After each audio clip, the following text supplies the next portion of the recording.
and Claire, thanks for meeting me today on a Friday afternoon in Canberra. The weekend's right around the corner, and we bumped into each other at the Canberra Innovation Network, and I was quite interested in there's an event coming up soon.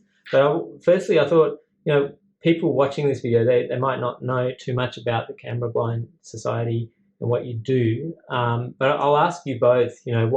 How did you first get started working at the Canberra Blind Society? So an employment opportunity came up for me with the Canberra Blind Society regarding their new initiative, Eyes For Life Canberra. The new initiative is about supporting people who are newly diagnosed with vision impairment.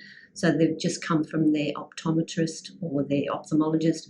They've been given the news that their vision is deteriorating and there's nothing more that can be done for them. So Eyes For Life Canberra has services that will support them to identify the barriers, give them some ideas and strategies on how to manage that vision loss moving forward. My role as outreach officer is for the initial assessment of a client as they walk in the door or they give us a call. We'll have an interview and we'll best support them in just those beginning steps. Great. So to get them started on what it's on the road to manage their vision loss. Yeah, I joined in September 21 during lockdown as a project officer for a new program that they were piloting, Canberra Blind Society, called the Mentoring Program. And I get to work with 4 mentors, and that's the strength of the program. The mentors all have lived experience of successful careers in the public and private sector, but they all have a vision impairment. And so we work with organisations. We were trialling how we could work with organisations to build knowledge and confidence around knowing more about people with a vision impairment and how that fits with your recruitment strategies. Yeah, excellent. So one of the questions I personally wanted to find out, what is the mission? Like, what's the the values that you move forward through as an organisation? The aim of Canberra Blind Society and Eyes For Life Canberra is to support people who are vision impaired or blind living in the ACT and local areas as well. So to identify barriers, again, to assist them with strategies on how to deal and manage that vision loss. And do you find that there's certain levels of anxiety if someone is diagnosed that they are slowly going blind when they come to you? Absolutely. There's always that grief and loss that you deal with. People come in, particularly, again, newly diagnosed. They've suddenly been told this news and they're having to deal with that. So, we have a counsellor on board. We have an occupational therapist on board. So those services are crucial in assisting a person who comes straight in with the diagnosis that they now have a vision impairment. Yeah, and do you find that helps? And I guess in terms of knowing that there's others out there that are going through. That's right. The supports that we offer are a wide range of supports, from the retail outlet to the peer support programs and other activities.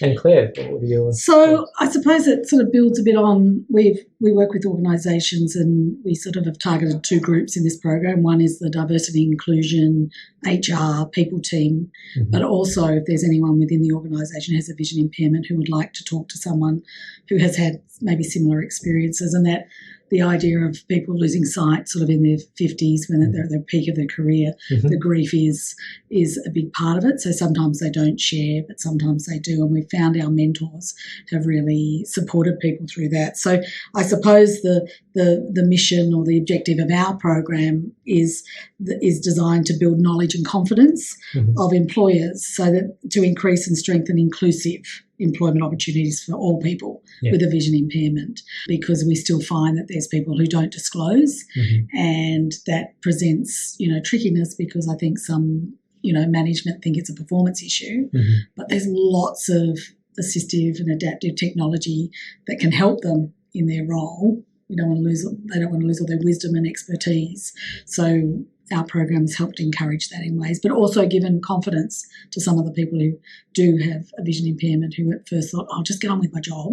Yeah. But they've gone, oh no, I can actually help others, even if they don't feel comfortable for a couple of years to disclose, just to reach out for support. So it sort of builds on the stuff that Deb and her team do is much more broad, but ours sort of still keeps those values, but in a sort of a target area. Yeah, and I guess in terms of, not disclosing, is that fear of not discrimination, but more fear of, how's this going to affect what I do and my job and so forth? It's both of those. I think there is still discrimination in our society and in workplaces, and I think it's misconceptions of going, oh, if you can't see, you can't do the job. I work with 4 mentors who are blind, and we get the job done. And it is not any more work for me than any other teams that I've worked on.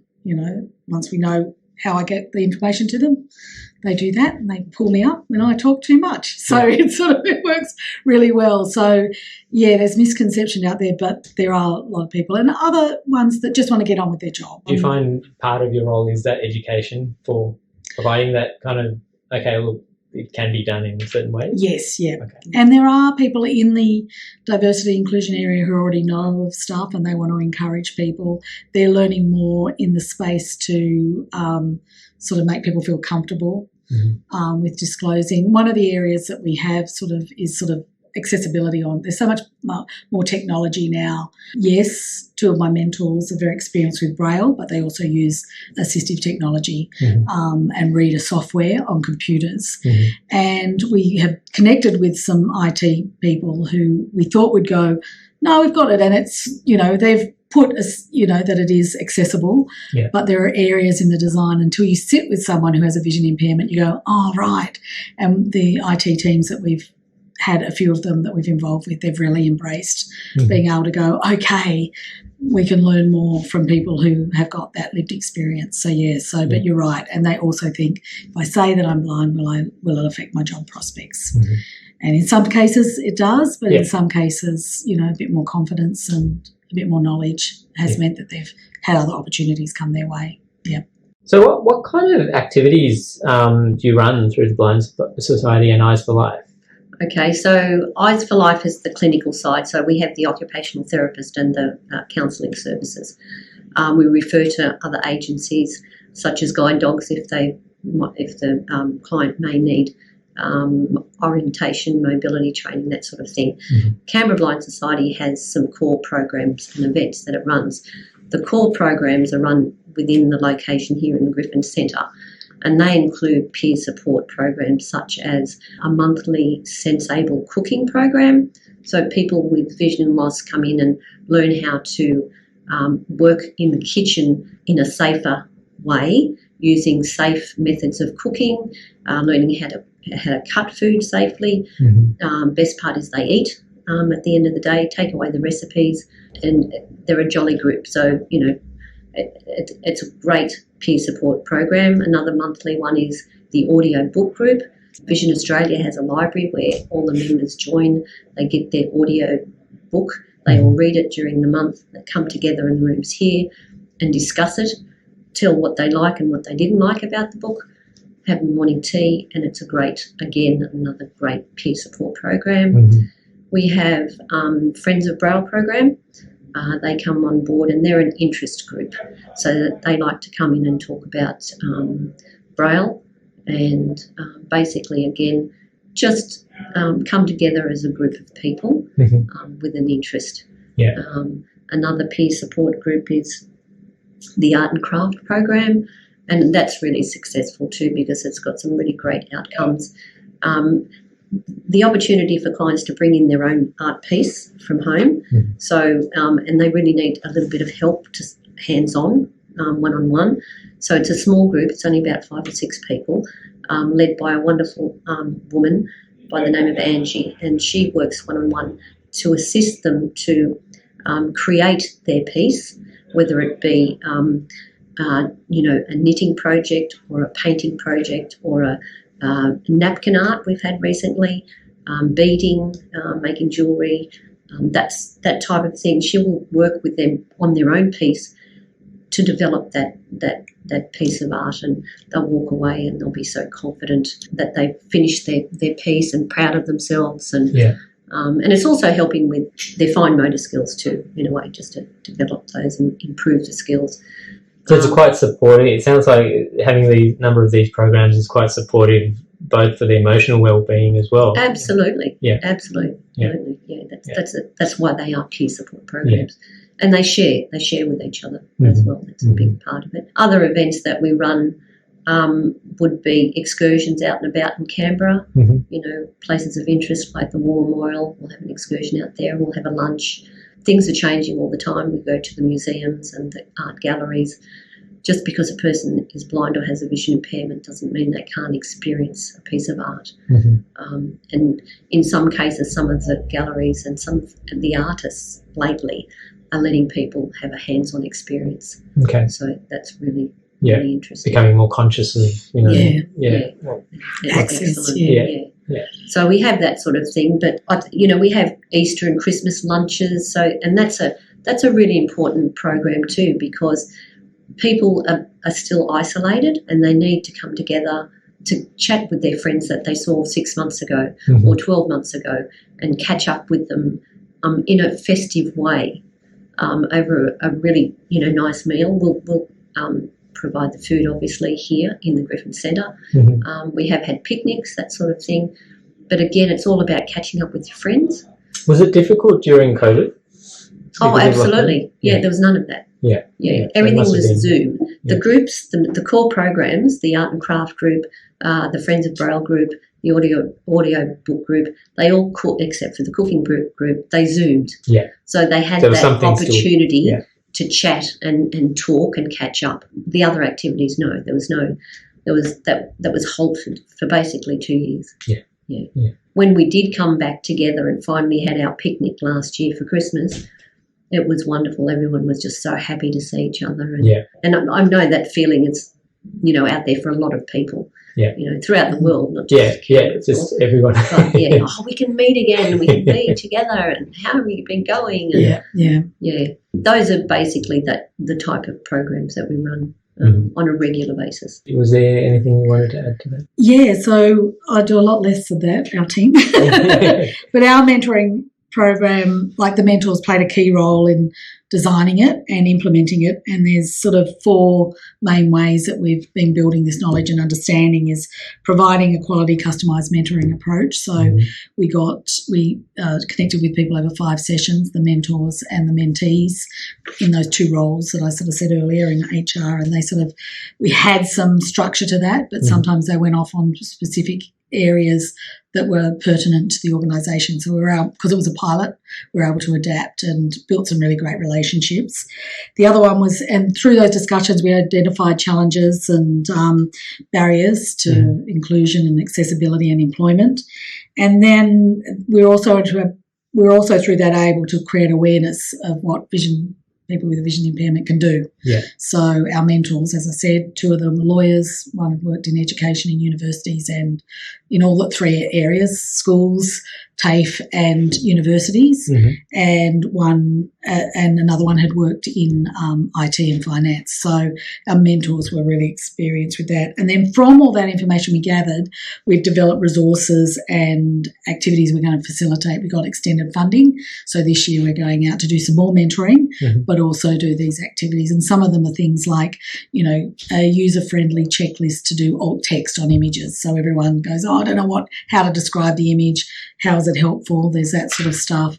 Creating an understanding of vision impairment and also digital accessibility. So as I said, there's a lot of stuff that's been done well in there, but there are areas, and just with a little bit of information they go, and either, you know, work with the people who have got vision impairment in their organisations or come to us in our mentoring program and we can sort of help in that way. So they're the different ways the mentoring program works. Yeah, one of the questions that just came up now was, for me anyway, is do organisations approach you to get on this, or is it for the government organisations or private, or how does So it's a really good question. So our target was to work with 5 federal government agencies, 5 ACT government agencies and 5 private sector. Through sometimes with a contact, we actually promoted it to all of those areas.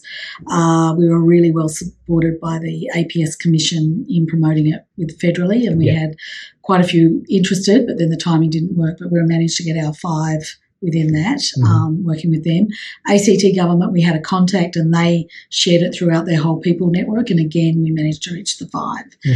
Private sector hasn't been as helpful. It hasn't been as responsive in that way, and that may be the way we promoted it. But now that we've got a year under our belt, we're going out again and sort of trying to engage with that group too, because our services, all our stuff is funded, so it actually doesn't cost organisations anything for us to come in except for their staff time and things like that. So, yes, it's about getting out there and using those networks to find out, and that's, I've got an ongoing relationship with Canberra Innovation Network, so that's what I went to Deb going, let's go and talk there. You just never know who's going to be listening. And a lovely group of, I think I rang them, there was 115 of us there at that, so it was great to get that information there was quite a lot of people. So with the, I guess, for companies or businesses, if they do, approach you and get some support to I don't know if I should use the word educate, but to get mentored,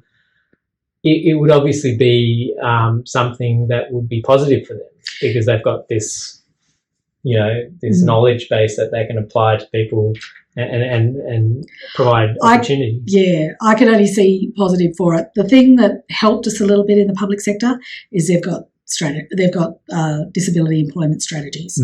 So for the federal government, their target for 2025 is 7% of their workforce to identify as having a disability across the board. So some of their departments do have that, some of them are a lot less than that. So for them, this is a way that they can sort of look into it. And some of the stuff that we identify is not just for people who are vision impaired. Accessibility has, once you fix something, it actually ends up helping a whole lot of groups. So we're helping in that way. Whereas private sector, they have diversity inclusion teams, but they don't have their own individual targets. So it's about capturing how we can communicate with them better to get them. But it's all positive. It's not sort of something, as I said, we're fully funded for the next 18 months, so it's not something that's going to cost them anything, as I said, except for time. But I think it has been more successful than I hoped with the relationships. So the people we worked with last year, whilst it won't be in that, they're really wanting to have us as a resource. They're really pleased that it's been extended so that they've got us in that course and go, what do you think about this, or try something like this. So we know we have been successful in that way, because, saying for people to sign up for 5 sessions, they could have met with us once and going, oh, we know what we want now, but no. They go, yep, no, I'm free in 2 more weeks. Can I book up again? So that was really sort of a positive thing, So, Deb, I know, people listening to this or watching this might be wondering, well, how do I get some support from the Blind Society? I've got some condition that's affecting me at the moment, or it's been affecting me for several years. What can they do? Well, we provide information. We provide advocacy if they would like assistance to, sort of search out things for themselves. And we also refer our clients on to other agencies. I spoke before about guide dogs, referring them on for mobility, for cane or guide dog or navigational devices. But we have a retail outlet, so people can come into walk in here to the centre, and they can test drive some of the magnifiers and find the one that suits them. Everybody's vision is different, so what works for one doesn't work for another. So they can certainly come on in and find out which one is the best. The retail outlet also has talking appliances that are very helpful. We have information about other things like devices like big dial press button phones, where to get those. We'll assist with things like filling out forms from Centrelink, My Aged Care applications, NDIS applications, all of those sort of things, even down to transport cards, My Way card applications, people with vision impairment can apply for a low vision special impairment, a vision impaired travel pass is what I'm trying to say. So we'll assist and we'll actually help them physically fill out the form and submit it and get all those supports that they need as that are useful to them as a person with a vision impairment. Yeah, so if they're wondering, well, how do I actually get this device? How do I finance it or whatever? You can help with those applications for the different agencies. Absolutely, and that's really important because some people don't have the technology to go home and do it themselves. Yeah, particularly the older clients, and don't want to. It's frustrating and confusing, and if we can just sort of sit down and help them do that, it makes it so much easier for them. Yeah. So great. Claire, did you have any? So I suppose mine was more broad, and what I've learned in the last year is that all businesses, small and large, benefit from making their workplaces and their products more accessible. So whilst our main focus is with regards to employment for people with vision impairment, there are a whole lot of other benefits from coming from, just sort of having those discussions. And it's great to see that things are improving, and it's great to see that people are open to going, okay, I'm not that accessible, because it's sort of like what you say, a lot of forms are online now, and some of them aren't done very well because they're created by people who can see them. And, sort of things like even filling in your name and things like that. They have a box, and then what's to go in the box is listed under it. So screen readers, it just says an empty box and there's not that information. And it doesn't take that much more to make it accessible for everyone. So I think, sort of being able to sort of, encourage people to open up and be in that space. But it is, it's a tricky area. And, even in the workplace, some people are there and they don't know that they can ask for assistance in certain areas. They don't want to be a bother. They're in that space. But there are government programs that fund employers to provide that equipment. So it actually isn't a cost in the end to the employer. Yeah. It does have a bit of paperwork involved in it. So I'm not saying it's easy, but it's a case that money, it's not, if I hire someone, then I've got to get this and this and this. There's government programs like Job Access that will reimburse employers for any equipment that they've had to buy when they've hired someone. Okay. So they're the sort of things that we can let employers know. In the government sector, a lot of them know that, but some of them didn't. Some of them hadn't had experience with that. Yeah. Does that apply to the private sector as well? Or just yeah. Okay. So, So it's the programs are there to assist, because that's my thing that I sort of, the underlying, as well as our program being all of our team except for me having a vision impairment, so that lived experience is just so important, and it gives it credibility. Yeah. Is also that when you have a disability, the equipment's expensive, but, as Dylan Alcott has said all this year, 50% of people with a disability don't have work. So that's why I'm passionate about this, because it's more expensive if you have a disability, but you can't get a job. How does that work? And then, so there has to be these government support things in place. But, I am involved in the disability network through in different disabilities in Canberra, and a lot of them work, and then they pay their way and they want to work, and it is such a tricky area. I guess giving people that confidence that this area of my life I've got to manage this, but it doesn't mean I can't do all these other things. That's right. Empowering them. So, well, especially when we live in a world where there's so much value placed on being employed, both personally and then the way the world looks at you as an individual, but there is still a lot of barriers and challenges along the way, but we see positive strides. So that's my thoughts. So people watching this video, it might be a business, it might be an individual, how can they help the Blind Society? Is there anything that they can do? There are many ways. Businesses obviously can come and sponsor the Canberra Blind Society in some of their programs. We do accept online donations, of course, but support us in ways to attend some of our activities, such as the upcoming Overview Expo that we're sort of going to be hosting on February the 24th. Supporting important work of the society, that's a major thing. Give us a call, talk to us, ask us what work we're doing at the time and how they might become involved. Any support in that way is valuable. So you mentioned, I guess, monetary donations and things like that they can do, and as well as hands-on support. Can people come in kindness? Sure. Yeah. I have at the moment, just talking about people who give, I've got three wonderful people outside in the community offering food donations. And those food donations go to the Sensible Cooking program that I was talking about. So the society doesn't have to pay for the food for the programs. The participants don't have to pay for the food. The people donating buy the ingredients, and they're very generous with that. So even just that type of donation is fabulous and makes a big difference. You mentioned a program coming up on the 24th of February, which is not too far away. Can you go into a little bit more detail about that? Yeah.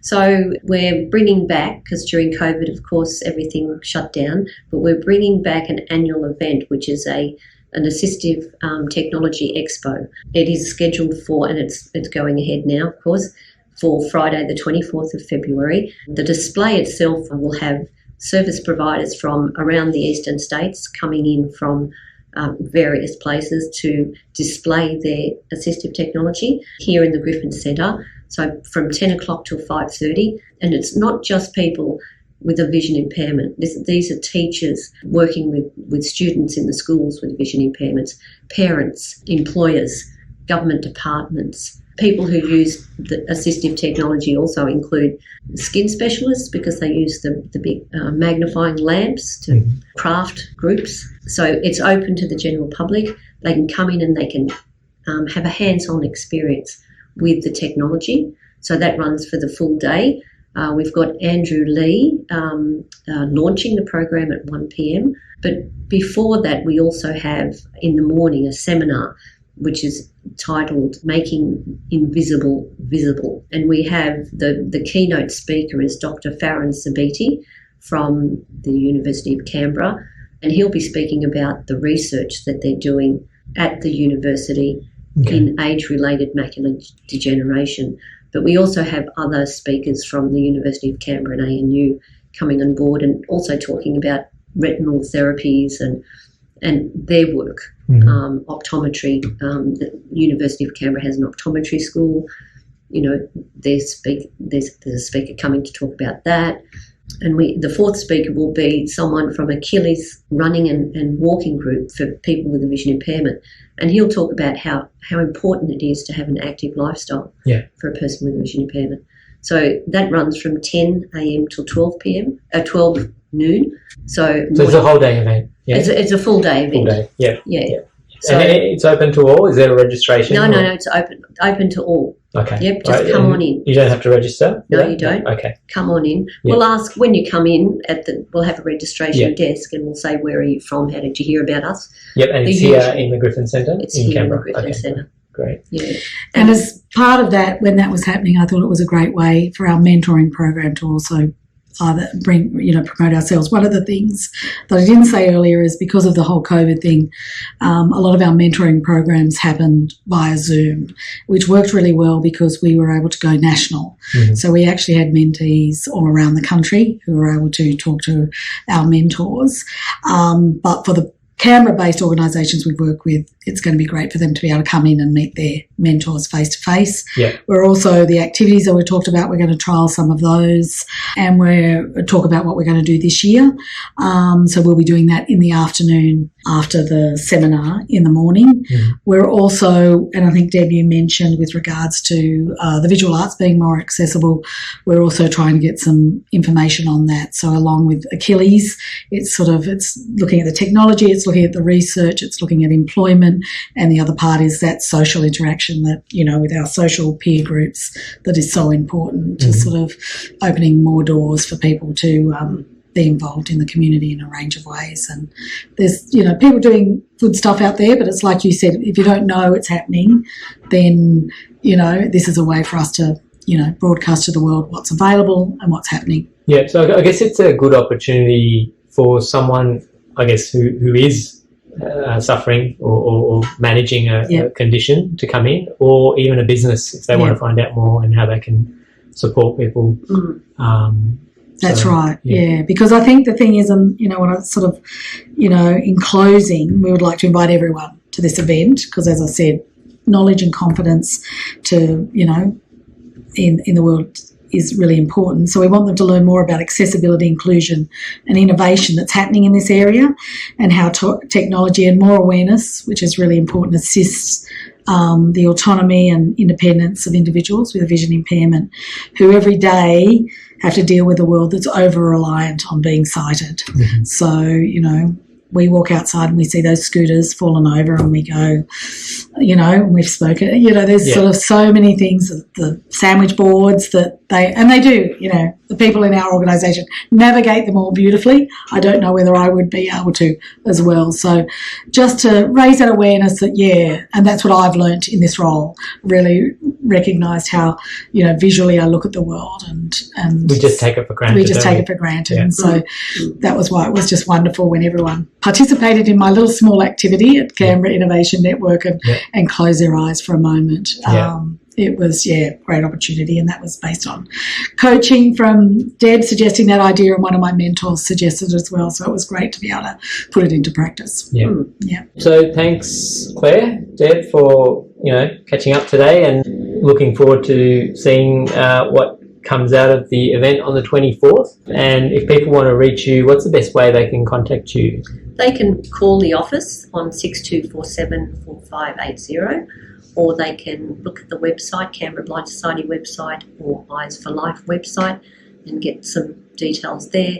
Our email address is info@eflc.org.au. Great. And Claire, I guess you can be reached at the same... They'll find me, but mine's project@canberrablindSociety.org.au if they need to contact me. So that's project@canberrablindSociety.org.au. But thank you so much for coming and wanting to learn more about what we do as well. No worries. And I'm sure, people will see this video and they'll learn a little bit more. Yes. And I will leave the invitation open to catching up in the future sometime if there's anything coming up. That would be great. Thank you.